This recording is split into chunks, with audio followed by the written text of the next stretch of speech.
Our top story first, the political optics from Tamil Nadu are significant today, with Union Home Minister Amit Shah bringing the southern states together for the 31st Zonal Council meeting in Kovalong, just outside Chennai. In fact, Tamil Nadu Chief Minister Vijay, Karnataka Chief Minister DK Shivakumar and Andhra Chief Minister Chandrababu Naidu were among the key leaders on stage. The meeting, remember, brings several long-pending interstate issues to the table. This includes water disputes, infrastructure, economic development and centre-state coordination. One of the most significant pieces of visual imagery from that meeting was the coming together of Vijay and DK Shivakumar. Both Karnataka and Tamil Nadu, remember, have been locked in a fierce face-off over Kaveri water sharing, with acrimony creeping into the equation across both states. Karnataka's proposed Mekedatu project too remains an issue of particular sensitivity between both Karnataka and Tamil Nadu. Now, aside from those bilateral interstate ties, however, for South India in general, the larger political issue is representation. Shivakumar has raised concerns over delimitation, arguing that states which successfully controlled population growth should not be penalized with reduced political representation. The meeting, therefore, offers an important platform for the South states to put their concerns directly before the centre, and for the centre to seek greater coordination across the region. My colleague Varshini, who was at that all-important meeting, sent us this report. The 31st Southern Zonal Council meet happened today in Kovalam in Tamil Nadu, and the Union Home Minister Amit Shah headed this meeting where the Chief Ministers of almost all the southern states, Tamil Nadu Chief Minister C. Joseph Vijay, Karnataka Chief Minister DK Shivakumar, Kerala Chief Minister V.D. Satishan, Andhra Pradesh Chief Minister Chandrababu Naidu and Telangana's Deputy Chief Minister Mallubatti Vikramakara and the Lieutenant Governor of Puducherry Kailashnath and the Lieutenant Governor of Andaman and Nicobar Islands, Admiral DK Joshi, as well as the administrative head of Lakshadweep Islands, Praful Patel, all participated in this meeting today. In fact, various things were spoken representing their respective states and union territories and in the meeting today. In fact, Tamil Nadu Chief Minister Joseph Vijay spoke about delimitation and NEET. He spoke about the Kaveri issue and the Mullai Periyaru issue. He also spoke about the drug menace in the state of Tamil Nadu and how he urged the Union Home Minister to help and intervene to come up with ideas so that they can also collaborate with the central government to bring effective remedies and solutions for the problems that people of Tamil Nadu face. Similarly, the Karnataka Chief Minister DK Shivakumar also spoke about Mekedatu issue. In fact, he emphasized about how it would be helpful for Tamil Nadu and Puducherry as well. Kerala Chief Minister V.D. Satishan spoke about the mining issues, the coastal safety and other issues that the people of Kerala face. Similarly, all the other states had spoken, the chief ministers and the representatives spoke about what they have been facing and what what kind of help they expect the central government to extend them for. Finally, Union Home Minister Amit Shah concluded the meeting with his closing address. He also spoke about how a collaborative meeting or work should be done in the future to ensure all states progress together. On the other hand, we're also given to understand that Karnataka Chief Minister DK Shivakumar said that Home Minister Amit Shah has promised to convene a separate meeting to solve the water-related issues that is ongoing between Tamil Nadu and Karnataka. We can only hope that at this point the centre and the states can work together to build a better society, a better southern atmosphere, and all the states in the southern part of India can grow together with these kind of meetings and collaborative ideas coming together. Right, an all-important political development there, the coming together of the heads of government of the 5 southern states and the union territories in the vicinity. So joining us now to break down the political optics of that meeting, especially between Vijay and Home Minister Amit Shah, as well as the Tamil Nadu Chief Minister sharing the dais with his Karnataka counterpart, is DMK spokesperson A. Saravanan. Mr. Saravanan, good to have you with us here on South Central today. Now, the first question I have for you is, in the greater part of the morning, Mr. Saravanan, the Chief Minister is being described and hailed for his quote-unquote post-ideological approach in the way he's been dealing with the centre by not letting the ideology surrounding the BJP actually get in the way of Tamil Nadu's ties to New Delhi. Does the DMK agree? Do you see this as political opportunism on the other hand? Yeah, see, post-ideological is pure hogwash. You're trying to romanticize someone who does not have a moral compass. So let's not leave it to semantics. Actually, the BJP government is not going to be bothered about the state of Tamil Nadu. We have seen this when we had ADMK party, which was allied with the BJP. We are not in a better position then, and we are not in a better position now. So whatever this is, however you want to term this is post ideology or shuns ideology or whatever. The fact remains that Mr. Whatever the position taken by Mr. Vijay and the TVK is opportunistic. Probably you're trying to whitewash that and say it's post ideological. Opportunistic alliances or opportunistic viewpoints will always be shunned by the people of Tamil Nadu. But Mr. Saravanan, what I actually find quite fascinating is that all 5 southern states have joined the South Zonal Council despite not being BJP ruled. Now, the TDP in Andhra Pradesh, of course, is an ally of the BJP at the centre, at the state level too, to an extent. But what do you make of this? Is it a genuine move towards center state bonhomie, or do you think it's purely optics on the other hand? See, it's like when it becomes a government versus government thing, everybody will cooperate. If it is for a meeting, yes. But this is not just about the chief ministers receiving the home minister, right? This is also about what gets done for the state government. So this is just optics. Apart from that, what has transpired? Probably the home minister wants to ensure that the delimitation is running on his back of his mind at all times. So he wants to do something about it. Probably he uses this as a first step towards that. But when it goes on party lines, when the issues get scattered on party lines, we cannot see this bonhomie. This is just optics. So I don't think we should give so much of weightage to this, whatever you call this, a bonhomie or goodwill among the chief ministers and the union ministers who are not part of the BJP, who are not BJP, and all that. So I don't think we should read much into it. Now, Mr. Saravanan, the other big image of the day was Vijay and DK Shivakumar sharing the stage together, at that council meeting amid the Kaveri-Mekedatu tensions. Now, from at least as far as the eye could see, their equation seemed cordial, at least, as far as those visuals were concerned. Is the TVK government, you think, going rather soft on Karnataka and how it is choosing to deal with the Kaveri and the Mekedatu issues? Yeah, I think the TVK government and Mr. Vijay, all of them are going soft on the Congress government there, especially because it is from the Congress party. And Mr. DK Shivakumar made it very, very clear. It would have been hard if DMK was here. Right now, the TVK government is there, and that government is propped up by the Congress party. This is what Mr. DK Shivakumar has said. Therefore, it's understood by the people of Tamil Nadu. It is very visible everywhere else that the TVK government is just soft pedaling. They don't want to confront. See, Megadatu issue, non-giving of for the water, release of water, and 3 farmers were shot down by the Karnataka forest rangers. But the TVK government is clueless. They have not even raised this issue to the Human Rights Commission. Earlier, similarly, 20 people were killed by the Andhra Police, Andhra Forest Department. We raised, the Human Rights Commission was involved in all that happened. But here, nothing at all.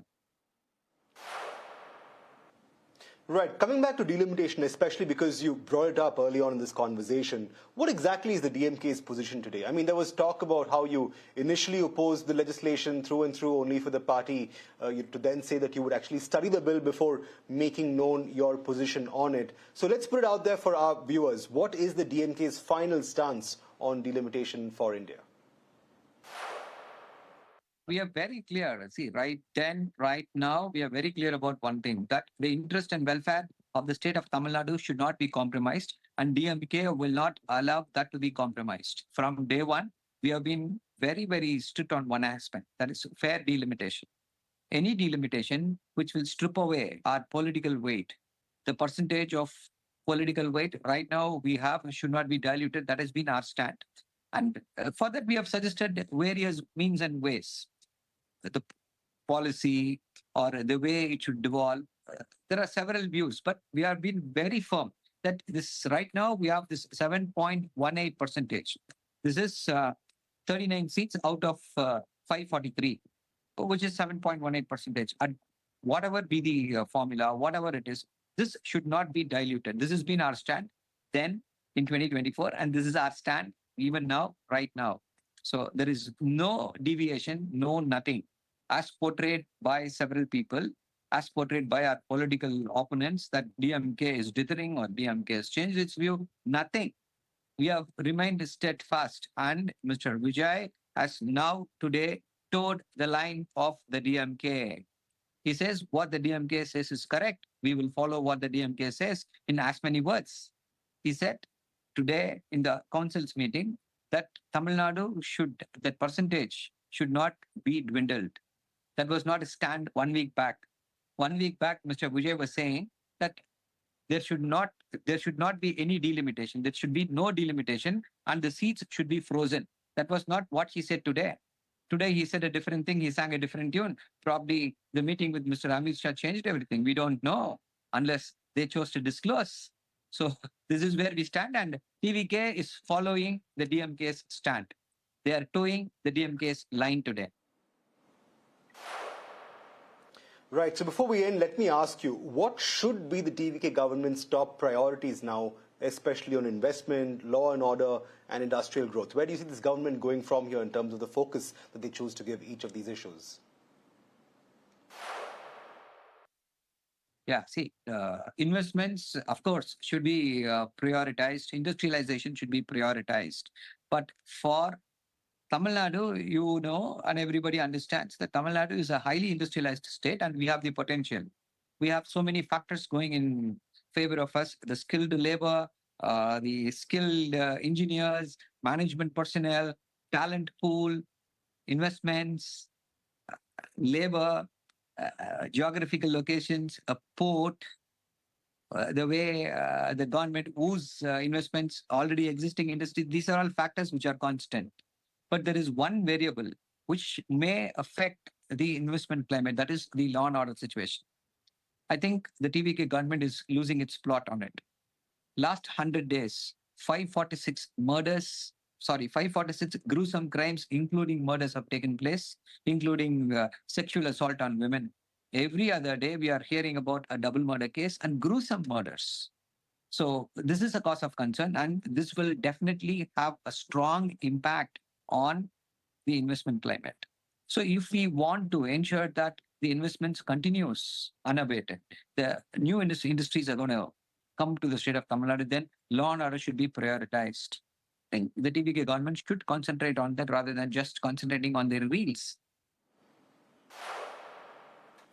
Well, on that note, Mr. Sarunan, we leave it right there. Thank you so much for joining us in South Central and breaking down some of these insights for us on the show.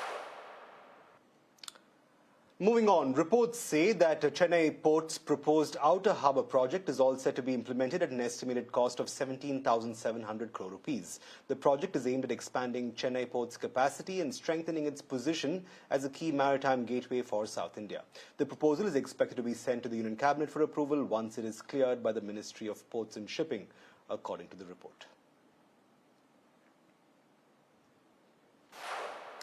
Meanwhile, Reliance Industries has proposed a massive 2.73 lakh crore rupee investment in Andhra Pradesh over the next 30 years to develop what could become India's first integrated underground coal gasification complex. The project, planned in the state's Eluru district, will use deep coal reserves to produce synthetic gas without conventional mining. The investment will be phased, beginning with up to 3,000 crore rupees for exploration and pilot testing, subject to commercial viability. The project could eventually create up to 5,000 direct jobs and support thousands more in indirect livelihoods in the region. So RIL, they're making a big move towards investing big money in the Andhra region as far as coal gasification is concerned.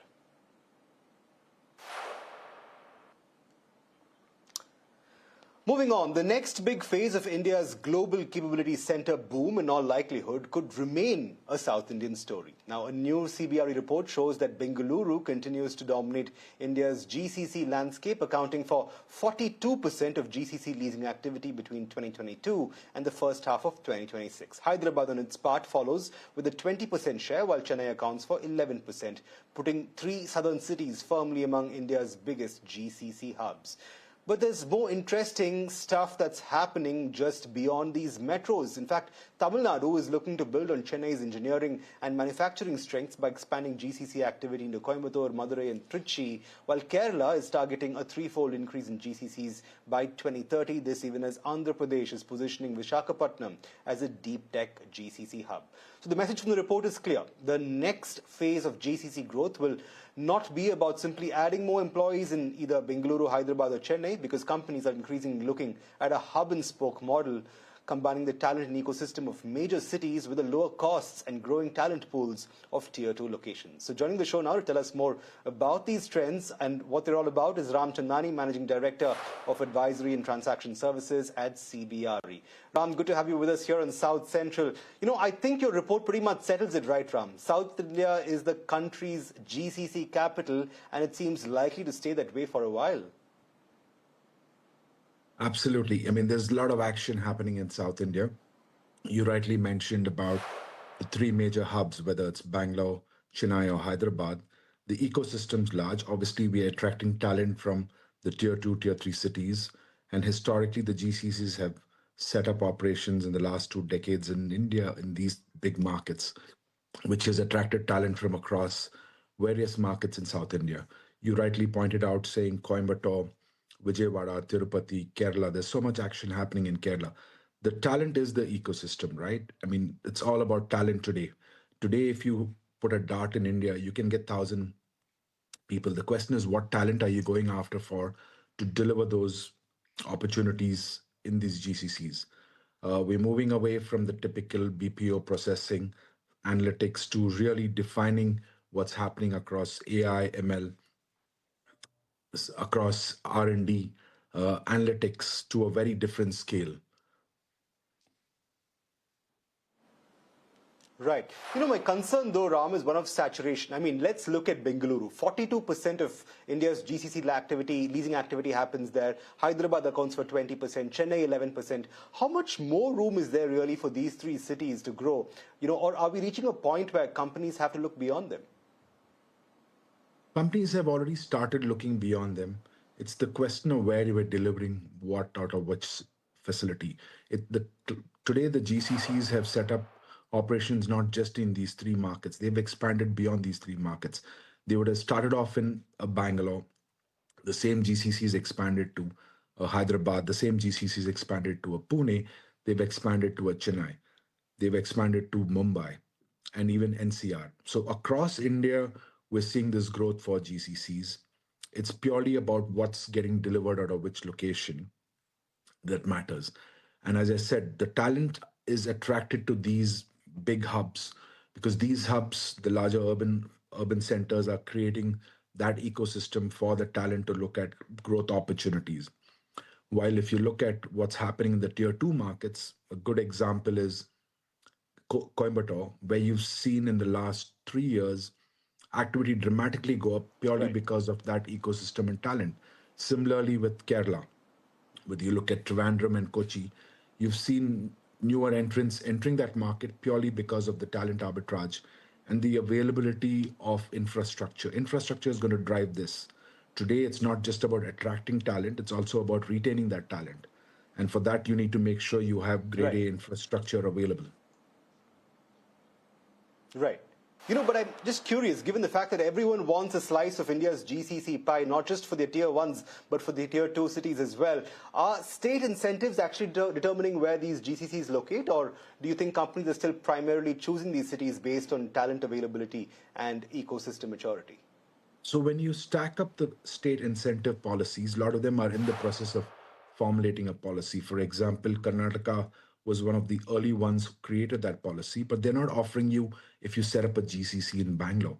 It's saying, will you look at beyond Bangalore to go set up something in Mysore or Hubli, XYZ?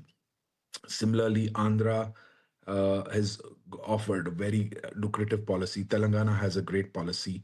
Chennai has a great policy. The question is about not just delivering on the policy, but making sure you get the incentives back from the government and following that through. Gujarat is very proactive and they're trying to promote the number of new GCCs coming in there. Maharashtra has also laid out a great policy.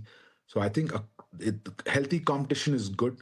The big question is is your city infrastructure ready to attract that future talent that you want to build on? And to be able to attract that talent, it's your total cost of operation. It's not just hiring people, it's Yeah. your cost of living, the social fabric, that entire ecosystem has to come together. Absolutely. I know, I'm actually glad you bring up infrastructure, because what does this mean now for South India's commercial real estate market? Do you think developers now have incentive to build large grade A campuses in, let's say, a Coimbatore or a Kochi or a Vizag, much ahead of demand, or is it still too early to perhaps make those big bets? The focus has been in the tier one cities. Of course, I would say Coimbatore has taken the leap. You see, if you look at in the south especially, Coimbatore has already taken the leap and built some great tech parks, and there are new ones coming on board. If you look at Kerala again, if you look at both Trivandrum as well as Kochi, beautiful tech parks there, that ecosystem is being created. So you're already starting to see that clients get attracted to these ecosystems. But you got to make sure that your employee experience makes the biggest differentiator, because you want to attract talent. It's your time to commute, that ecosystem that you build within that environment to attract. And you're starting to see markets like Pune, Right. who've historically seen that growth of that ecosystem of building world-class infrastructure. I think Absolutely. the key is Right. how does private developers partner with the governments to make sure that your Right. experience for your employee is world class. Absolutely. Experiences being world class is a big part of that GCC equation. On that note, Ramchandani, thank you so much for joining us on South Central and breaking down some of those insights from that report. Great speaking to you, as always. Thank you. Have a good day. Bye. And sticking with real estate, Brigade Enterprises shares gained over 4% today after the company signed a lease with US-based healthcare technology firm HealthEdge for around 1.62 lakh square feet across 11 floors at Brigade Square in Thiruvananthapuram's Technopark. The deal marks a significant commercial win for the Kerala capital, with Brigade's first IT office building in Technopark attracting a global healthcare technology player. Brigade is also planning a 2 million square foot World Trade Center in Technopark Phase 1, further strengthening Thiruvananthapuram's positioning as a tech hub. My colleague Rabinder joins us with more on this. Well, yes, Brigade Enterprise were in focus on today's session. After company has signed a major lease agreement with HealthEdge, which is a US-based healthcare technology company backed by Bain Capital, and the lease cover around 1.62 lakh square feet across 11 floors at Brigade Square in Thiruvananthapuram. The building is a 2 lakh square feet IT office asset located at Technopark Phase 1, and this is a positive development for Brigade and commercial leasing portfolio, as the deal brings in large corporate tenants and could provide long-term revenue rental visibility, and it also reinforced Thiruvananthapuram emergence as a GCC and technology hub, potentially supporting future leasing demand. And Brigade already has an expansion plan in the city, including 2 million square feet World Trade Center under its MOU with the Kerala government, and this help create a larger commercial ecosystem and generate additional development and annuity opportunities. And on the guidance front, management plans to invest 6,000 crore over the next 4 years on the commercial expansion for nearly 10 million square feet of commercial project, implying an annual capex of around 1,200 to 1,700 crore, and commercial launches stood at 1.3 million square feet in FY26, while around 4.5 million square feet is planned for FY27, with a total pipeline of nearly 10 million square feet across FY27 and FY28. And on the residential front also, Brigade has a FY27 pipeline of 11.6 million square feet with a GDV of around 11,900 crore. So back of this major lease agreement, stock was up 6.5% on an intraday basis. Moving on, the Telangana Congress is facing fresh internal friction after Konda Sushmita, that's the daughter of Cabinet Minister of the state, Konda Sureka, openly challenged Chief Minister Revanth Reddy over the Parkal Assembly ticket. Now, Sushmita questioned Revanth's authority to decide her candidature and said that she would contest as an independent if denied the Congress ticket. Now, the dispute comes after Revanth publicly backed the sitting MLA Revuri Prakash Reddy for the constituency. Sushmita has also accused the Chief Minister's leadership of sidelining original Congress leaders and questioned the party's approach to BC penetration. Here's what Sureka had to say. I actually said on the stage yesterday because, you know, who is Revanth Reddy to say about the ticket and who is Revanth Reddy to say about Revur Prakash Reddy to be like, you know, he'll be the future again in the poll, on the poll actually. And finally, there's a rather romantic story from Kerala that we're ending the show on. Scottish Member of Parliament Martin Day has married his Kerala-born partner Nidhin Chand in a traditional ceremony at the Guruvayur temple in Thrissur. But here's the twist. The couple was already legally married in the UK a whole decade ago, back in 2016 in fact. The only problem though was a temple wedding in Kerala had always been Nidhin's wish. But visas, family commitments, the Kerala floods and even the COVID-19 pandemic kept delaying it. Now after 10 long years, that wish of Nidhin's has finally come true, proving perhaps that when it comes to love, some wedding plans are worth waiting for. And with that, it's a wrap on the show today. Thanks so much for watching. We'll be back same time, same place tomorrow with more news and updates from South India. But for the moment, it's goodbye from us.